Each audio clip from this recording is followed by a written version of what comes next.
A paz do Senhor, crianças! Sejam bem-vindos a mais uma aula nossa da EBD Betel. Estamos na nossa quinta lição do quarto trimestre de 2020. E agora, hoje vamos estar falando sobre os amiguinhos de Jesus, amém? Como que Jesus foi enquanto esteve aqui presente na terra, como que ele foi com as nossas crianças, amém? Vamos aprender mais um pouquinho. Fiquem ligados na aula para depois vocês colocarem em prática, hein? Então, para memorizar, vamos lembrar. Deixem que as crianças venham a mim e não proíbam que elas façam isso.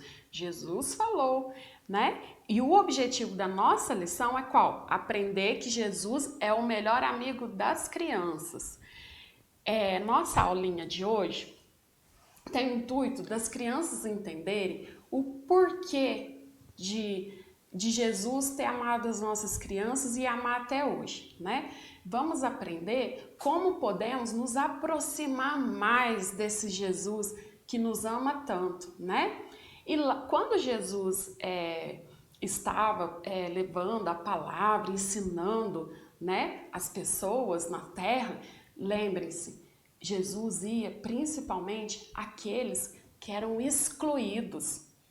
Jesus sempre estava disposto para aquelas pessoas que não eram tratadas com tanto carinho aqui na terra. E as crianças eram uma delas.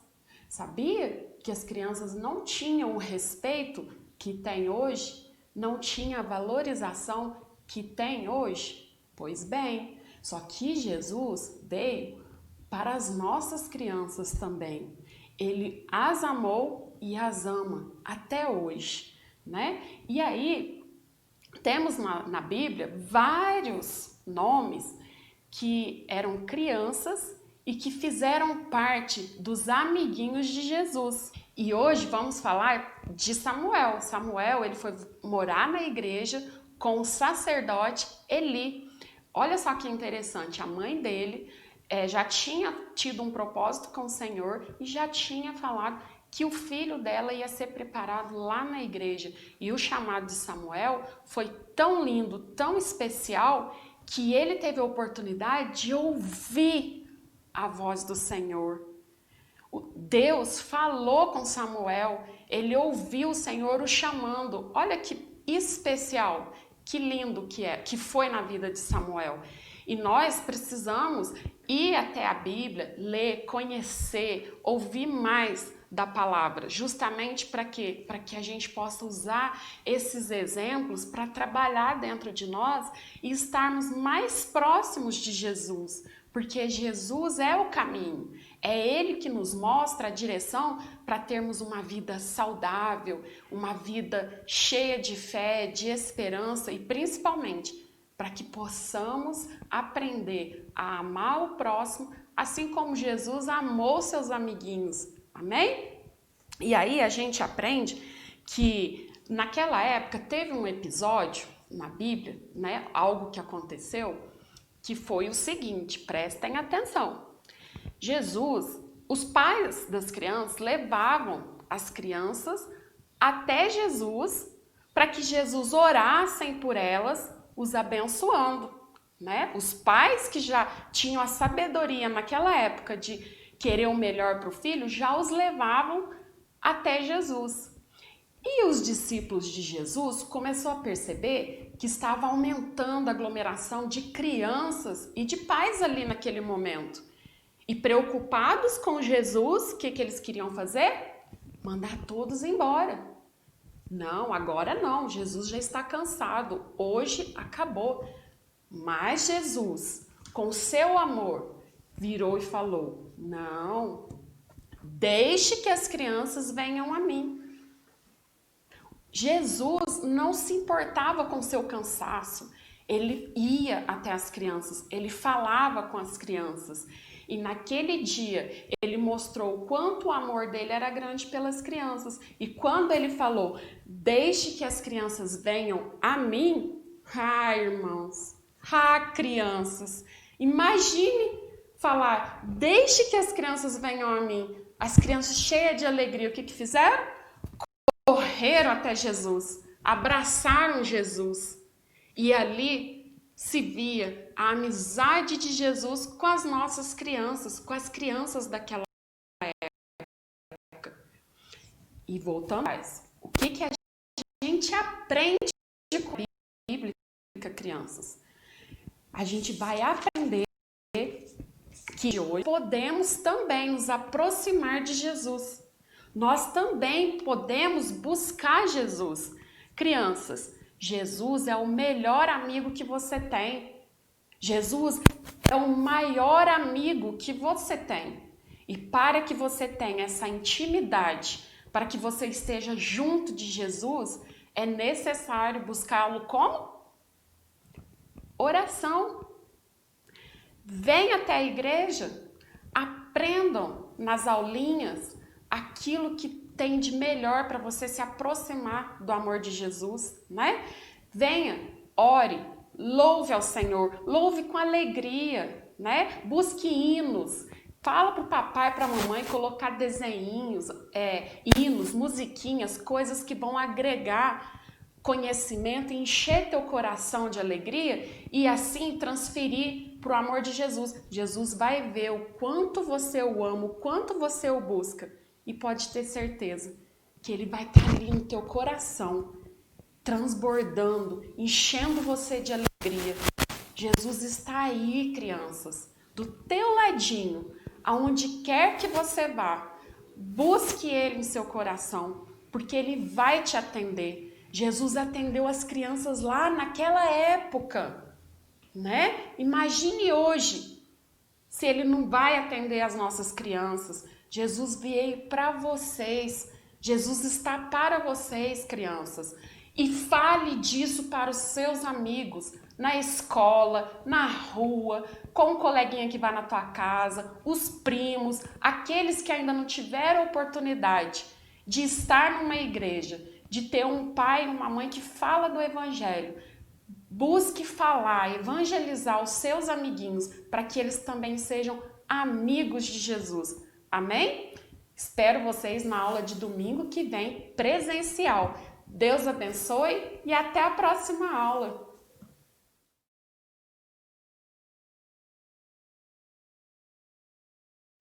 Paz do Senhor, crianças, paz do Senhor, famílias.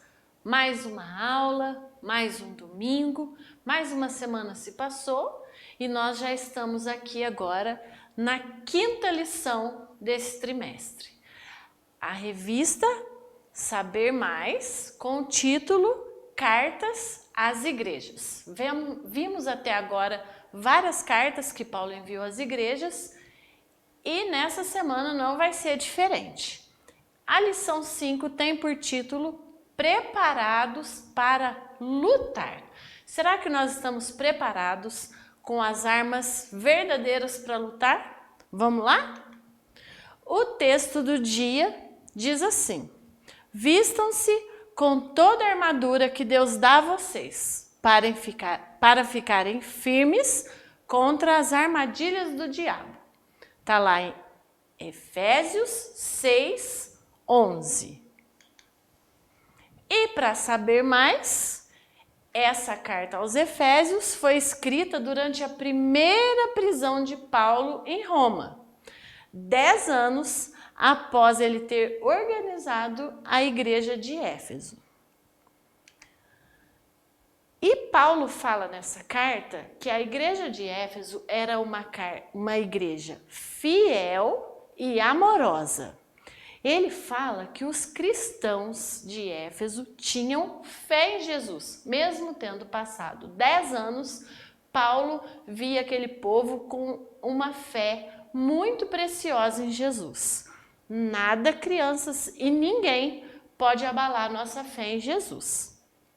Os irmãos também de Éfeso tinham amor uns pelos outros. Quando nós aceitamos a Jesus, a nossa vida precisa ser mudada. As nossas atitudes, as nossas palavras mostram o nosso amor por nós e pelos nossos irmãos. Alguns pontos importantes dessa carta. Efésios fala sobre o que significa fazer parte da igreja cristã. Não é de qualquer forma. Paulo dá várias dicas, Paulo dá vários ensinamentos, entre eles que nós temos agora uma nova família, fazemos parte da família de Deus.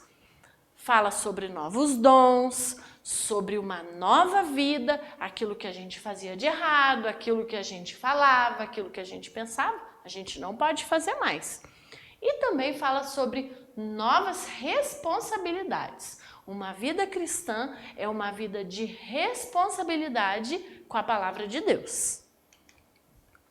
Na última parte dessa carta aos Efésios, Paulo fala sobre algo muito importante para todos os cristãos, para mim e para você que está aí assistindo, porque todos os dias nós vivemos uma grande batalha.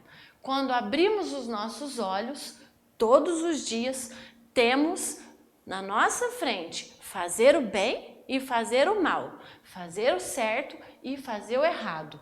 E isso é uma batalha constante. E Paulo fala que a nossa luta não é contra pessoas, não é contra os amigos, contra os vizinhos, contra os colegas. A nossa luta é contra o diabo e os seus demônios, que querem destruir a obra de Deus na nossa vida. A obra de Deus na nossa vida é o mais importante de tudo, todos os dias. E Paulo fala sobre a armadura. Ele ensina nessa carta que nós devemos nos revestir da armadura de Deus. Ele usa como exemplo a armadura que os romanos usavam naquela época, para a gente ter uma ideia do que é ser revestido da armadura de Deus. E ele começa falando sobre o cinto da verdade. Crianças, Jesus é a verdade. O cinto, eu acredito que todo mundo tem, o cinto serve para segurar, para dar firmeza na nossa roupa, não é verdade? O cristão, com o cinto da verdade, ele evita intriga, confusão, mentira. Lembra que o cinto é da verdade e Jesus é a verdade. Outra parte dessa armadura que Paulo fala é sobre a couraça da justiça. A justiça de Deus, não a nossa, não o nosso braço, não a nossa palavra. A justiça de Deus protege as áreas mais importantes da nossa vida. A couraça de um soldado, ela servia para proteger do pescoço até o umbigo, as partes principais do nosso corpo. Paulo também fala sobre o sapato da paz. Quando nós colocamos um sapato no nosso pé, ele nos dá firmeza. Ele nos ajuda a pisar em solos de pedrinha, de caco de vidro, em solo ruim. E quando nós temos os pés calçados na preparação do Evangelho da Paz, significa que nós temos apoio, firmeza e estabilidade em Deus. Outra coisa que Paulo falou foi sobre o escudo. Todo mundo conhece o escudo. Naquela época, os escudos eram bem grandes. Um homem agachado conseguia se esconder atrás de um escudo. E o escudo da fé fala que quando temos fé em Jesus, ele nos protege dos ataques do inimigo. Também fala sobre o capacete da salvação. A nossa mente tem que estar sempre ligada em Cristo. Deus tem que ser o centro do nosso pensamento. E isso vai nos livrar de muitas coisas, de qualquer influência maligna. Também fala sobre a espada do Espírito. De todas as peças da armadura, a espada é a única coisa que serve para nos defender e para atacar. Nós não conseguimos atacar com o capacete, com a couraça, com o cinto, mas com a espada nós conseguimos nos defender e também atacar. E essa espada é a palavra de Deus. Ela faz bem para a nossa vida. ela nos ajuda em todas as coisas. Devemos estar firmes na palavra de Deus. E para encerrar, assim como os cristãos lá da igreja de Éfeso, nós devemos pegar esses conselhos de Paulo, nos revestir da armadura de Deus, para que nós possamos vencer todas as ciladas do inimigo. Amém, crianças? Leiam a carta, leiam a Bíblia, divulguem para os seus amigos e juntos venceremos. Uma boa semana para vocês, um beijo e até mais!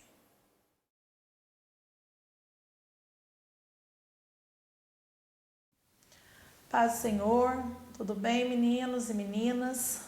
Nós estamos aqui para falar de uma nova lição, sequência da lição que vocês acabaram de estudar nesse domingo. É a lição 5 da revista, então, dos adolescentes, a tentação de Jesus. Nosso versículo-chave está no livro de Mateus, no capítulo 4, versículo 1, que diz o seguinte: Então foi conduzido Jesus pelo Espírito ao deserto, para ser tentado pelo diabo. A nossa lição de hoje ela é uma sequência da lição que vocês acabaram de ver.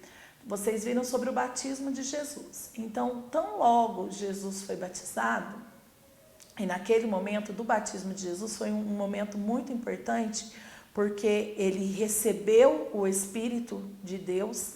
E alguns estudiosos dizem que foi naquele momento que Jesus teve plena consciência, plena sabedoria de tudo aquilo que ele iria fazer no mundo nos anos do seu ministério. Então foi um momento de como se Deus se apresentasse totalmente a Jesus. Porque a gente não pode esquecer que Jesus ele era 100% homem. E nesse momento o Espírito aparece para Jesus e o leva para o deserto.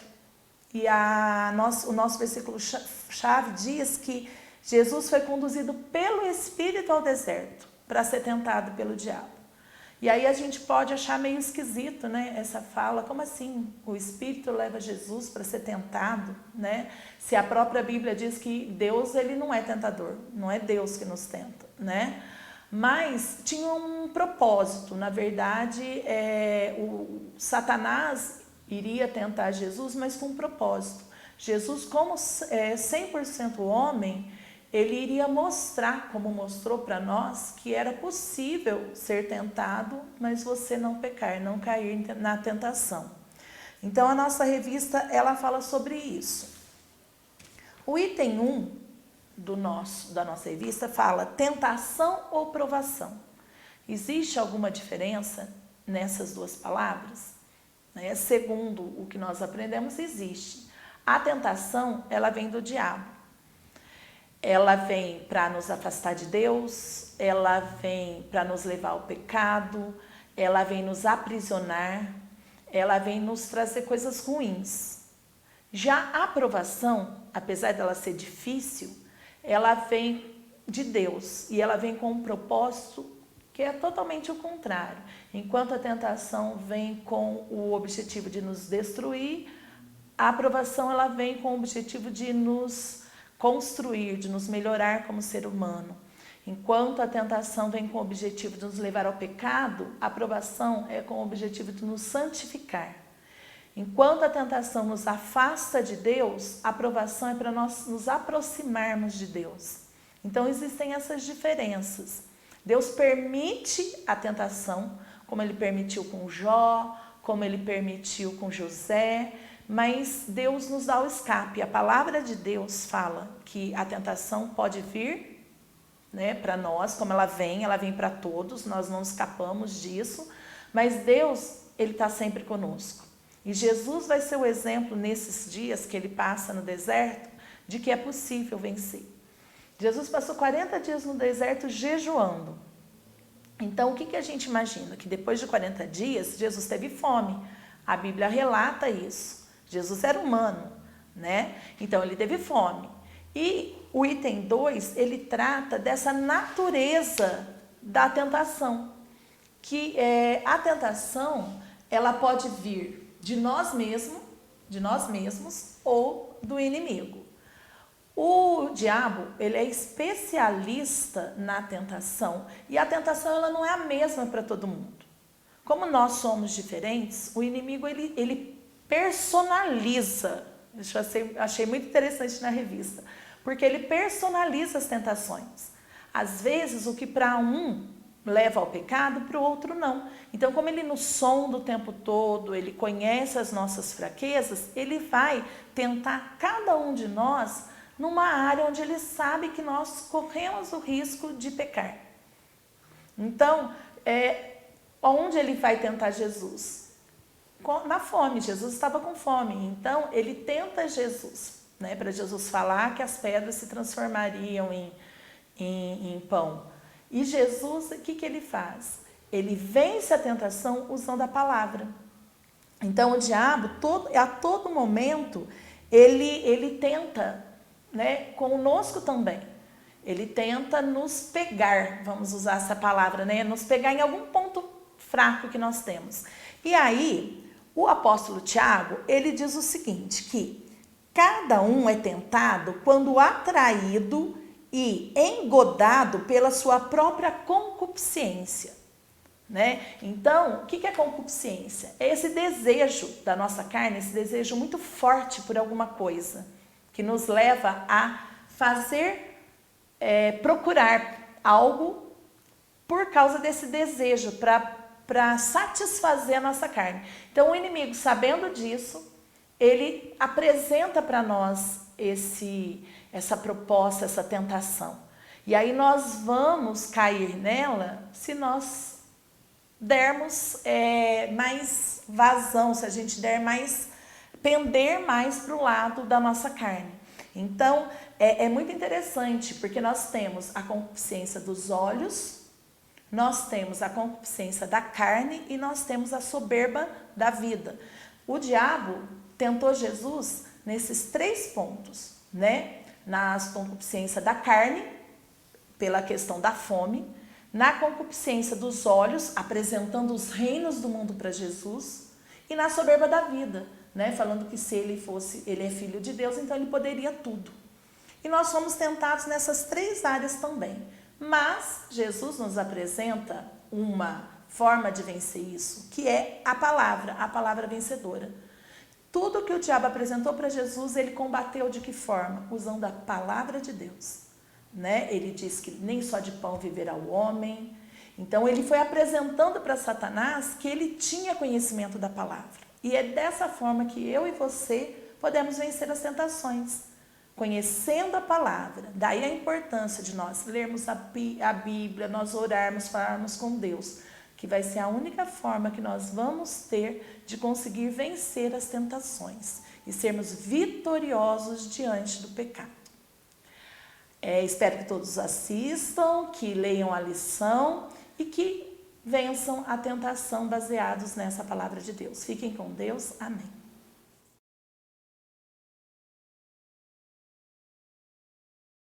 Paz do Senhor, queridos. Aqui quem fala, presbítero Ronieri. Nós vamos dar início a mais uma aula desse 4º trimestre da nossa escola dominical, falando um pouco sobre a ética cristã. E na nossa 5ª aula, o tema será a ética cristã no namoro. O nosso texto de referência está ali em Gênesis, capítulo de número 2, o verso 18, 20 ao 23. Vou ler aqui apenas do 20 ao 23. E Adão pôs os nomes a todo o gado, e às aves dos céus, e a todo animal do campo. Mas para o homem não se achava ajudadora idônea. Então o Senhor Deus fez cair um sono pesado sobre Adão. E este adormeceu e tomou uma das suas costelas e cerrou carne em seu lugar. E da costela que o Senhor Deus tomou do homem, formou uma mulher e trouxe a Adão. E disse a Adão: esta agora é ossos dos meus ossos e carne da minha carne. Esta será chamada mulher, porquanto do homem foi tomada. O versículo do dia: a casa e a fazenda são a herança dos pais, mas do Senhor vem a mulher prudente. Verdade aplicada: o namoro cristão prima pelo conhecimento mútuo e não pela intimidade sexual. Então, meus irmãos, a ética, como nós vemos aprendendo nesse trimestre, ela estabelece limites, estabelece condutas. E dentro do namoro cristão não é diferente. Existem alguns limites, existem algumas condutas, alguns procedimentos que devem ser tomados para que o namoro cristão flua e flua muito bem. Porque o cristão, ele não namora simplesmente por namorar, ou namora para conhecer várias garotas, várias mulheres ou vários garotos. Não, o cristão, ele namora para constituir uma família. Mas como é que ele vai constituir uma família? Dentro do namoro, ele vai conhecer aquela que será a sua futura esposa ou aquele que será o seu futuro esposo. E como que se faz isso? Dentro do namoro, vai conhecer um ao outro, um conhecendo a família do outro, conhecendo os objetivos, os sonhos, os projetos um do outro. O namoro é uma das etapas mais importantes da vida do homem, porque ali ele vai começar a conhecer uma outra pessoa do sexo oposto, e ali ele vai começar a traçar os seus objetivos, os seus sonhos, e ali como vai constituir-se a sua família. E dentro da Bíblia nós temos exemplos de namoro que fluíram muito bem, porque seguiram as regras do Senhor, mas infelizmente também temos namoros que seguiram a sua própria vontade e acabaram muito mal. Um exemplo do namoro que não deu muito certo foi Sansão, o homem mais forte da Bíblia. Tinha todo o vigor, tinha toda a disposição, mas ele procurou aquela que agradou aos seus olhos. E nós temos que tomar um cuidado muito grande com isso. Às vezes, agradar aos nossos olhos não é agradar à vontade de Deus, porque Deus sempre tem o melhor para a nossa vida. Em contrapartida, nós temos exemplos de namoro que deram muito certo. A Bíblia também vai nos relatar de um namoro que seguiu as orientações do Senhor. E a sua história está lá em Gênesis, capítulo de número 24, quando Abraão chama o seu servo mais velho, que era ali o seu mordomo. Ele pede para que o seu servo vá buscar uma esposa, até então uma namorada, para o seu filho, para que possa assim constituir uma família. Abraão estabelece os princípios para ele. Vai, a minha terra, a minha parentela, ela tem que ser como a minha esposa, como a minha família. Ele deu características, não podia ser qualquer pessoa, não poderia ser uma pessoa como as demais. Tinha as características, as condutas cristãs. E todos nós conhecemos a história de Rebeca e como foi o voto que o servo fez e a maneira que como o Senhor procedeu e tudo deu certo. Meus irmãos, e também dentro dessa lição, nós vamos aprender um pouco mais ainda, que o jovem dentro do seu namoro, ele precisa buscar conselhos.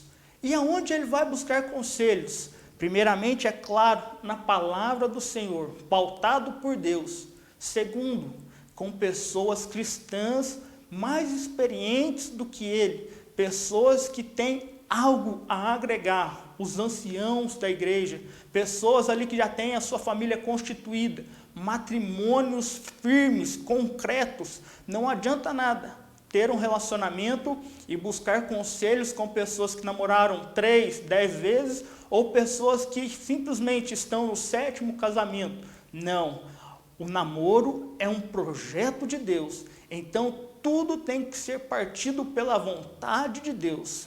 E ainda, mais alguns conselhos bíblicos que nós veremos nesta lição, para que evitemos as tentações, fugimos às cobiças. Então, nós sempre temos que ter limites, temos horário para namorar, horário para conhecer, horário para visitar a pessoa, para que não sejamos tentados e não cedemos às tentações. Assim, pecando e desagradando ao Senhor. Porque para as pessoas que não servem a Deus, a sexualidade é normal, quando não deveria. O namoro é a guarda do seu corpo para que juntos contraiam matrimônio e sejam felizes debaixo da bênção do Senhor. Eu encerro aqui esse resumo agradecendo a sua participação e estendo um convite para que você venha participar das nossas aulas presenciais na nossa igreja sede, na Rua Senador Godoy, ou você que mora um pouco mais longe, procure uma das nossas congregações da Assembleia de Deus Ministério de Madureira aí no seu bairro, que certamente você encontrará homens e mulheres, professores capacitados para lhe ensinar cada dia mais e sanar as suas dúvidas. Que Deus os abençoe e até o próximo encontro.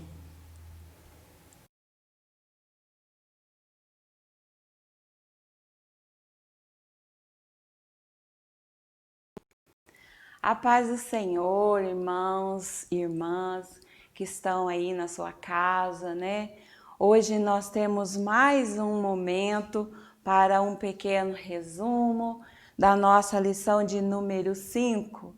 Essa lição, né, da nossa revista Betel, na qual a gente está estudando, que está sendo muito preciosa para nós. Ela hoje está falando sobre as 3 áreas da nossa alma. O título é assim: mente, vontade e emoções, restaurado pelo Senhor. Hoje nós vamos falar um pouquinho sobre esses 3 pontinhos. O texto em base está em Filipenses 4, do 6 ao 9. Eu quero ler aqui apenas o 7, você aí na sua casa, leia os outros, né, juntamente. Diz assim: e a paz de Deus, que excede todo o entendimento, guardará os vossos corações e os vossos sentimentos em Cristo. Este texto que eu escolhi, ele fala dos 3 pontos importantes dessas áreas, que é entendimento, que é a mente, coração, vontade, sentimento, emoções.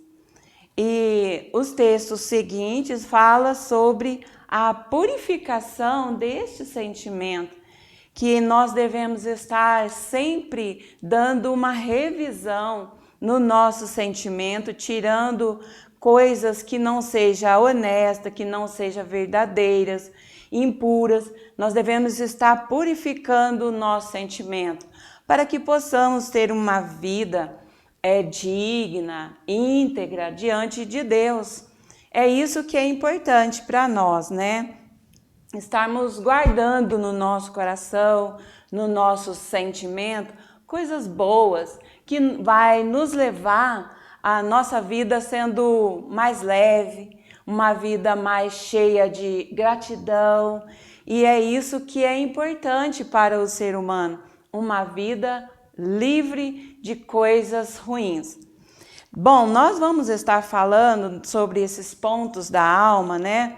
Que é a vontade, né? Que é a nossa mente. E aqui nós começamos a falar que a nossa alma, ela vira e mexe, ela está impregnada de coisas que acontecem desde quando nós somos crianças. Mas hoje, como adulto, devemos estar buscando a Deus, porque só Ele pode nos ajudar a livrar dessas situações, né? Que é importante para nós. Muitas pessoas estão com a sua vida assim sobrecarregada, a alma angustiada, cheia de problemas, de dificuldades, que vem carregando desde lá do tempo da infância, coisas recentes que foi se agregando. Hoje está amargurada, depressiva, sofrendo. E hoje a palavra vem para que nós devemos estar purificando, limpando a nossa alma. De que maneira? Na palavra de Deus. Pela palavra nós conseguiremos ficar livre de todas esses pesos, essas condições que está sobre a gente. A mente humana, a nossa mente, ela é complexa. Às vezes a gente cria ilusões na nossa mente e às vezes as coisas é pequena, nossa mente faz com que as coisas cresçam de uma forma que nós não vamos conseguir vencer. Ela é líder, né, na nossa vida e nós precisamos estar atento para não deixar a nossa mente ficar criando muitas coisas. O poder da mente em nós faz com que nossas atitudes sejam ou boas ou ruins. Nós devemos estar cuidando da nossa mente, lavando ela com o sangue de Jesus. Nós devemos estar cuidando de uma forma bem especial. Falando sobre as vontades, né? Que vem o coração. O que acontece? As vontades humanas sempre têm coisas que não é boa, coisas que são erradas. E nós sempre procuramos o melhor que nós achamos. Mas devemos colocar a nossa vontade no centro, que é a vontade de Deus para a nossa vida. E isso é um trabalho que a gente tem que estar fazendo para nós estarmos andando na vontade de Deus para a nossa vida. Nós temos que estar buscando em Deus, né, para que venha a vontade e temos o direito de escolha, fazer escolha certa, conforme Deus quer para nós. Quando nós expressamos nossas emoções, quando nós colocamos ela em forma de sentimento, ou choro, ou tristeza, ou alegria, essas emoções que vêm sobre nós, elas também devem ser consideradas dentro daquilo que Deus quer para nós. As nossas emoções controladas pelo Espírito Santo. A nossa vontade também dentro daquilo que Deus quer para a nossa vida. É esses pontos importantes, né, que nós estamos estudando nesta lição. E ela vem trazendo para nós muitas riquezas. E é por isso que eu quero convidar você a não só ficar acompanhando essas lições pelos vídeos, aí à distância, mas estar participando assim presencial. Aí onde você está, você mora, deve ter, né, uma escola bíblica dominical. Vá lá, você é bem-vindo, né? Jesus te ama e Ele vai fazer o melhor na sua vida. E se você estiver triste, alegra teu coração, porque Jesus está nos dando esse privilégio de estar com Ele. Que Deus possa estar abençoando a sua vida, em nome de Jesus. Fique com Deus. Amém.